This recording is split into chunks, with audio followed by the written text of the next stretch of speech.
sisi tunalaumu SHA kwa kifo ya baba, kwa sababu baba wakati ule ikiwa NHIF, baba amegonjeka magonjwa mengi sana na baba wanatibiwa paka anapona. Kama hiyo ugonjwa walipeleka baba India, ingekuwa imeshinda India, angebebwa moja kwa moja paka Dubai. Dubai hiyo ugonjwa wangeangalia kama ni kubwa sana, wangeweka baba kwa ndege ya kukimbia haraka sana kama jet fighter, angepelekwa Germany. Na Germany hiyo ugonjwa ingekuwa kubwa sana, wangeweka baba kwa ndege moja kwa moja paka Amerika. Amerika ingeshindikana, angepelekwa moja kwa moja paka China.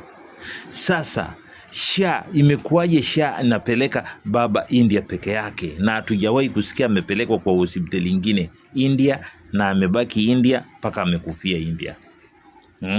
Shida ilikuweko nini ya SHA? Ni pesa ama nini?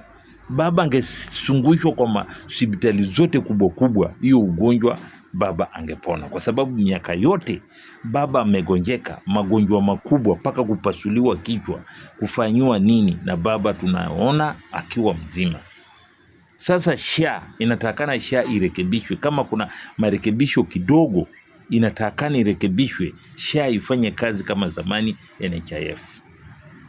Kwa sababu watu kama mashuhuri kama hawa inatakana wahudumiwe, wasiwe wakapata shida kama hii ambayo baba anapata. Hii shida ingekuweko inashughulikiwa kwa hospitali yoyote duniani ambayo baba angepona.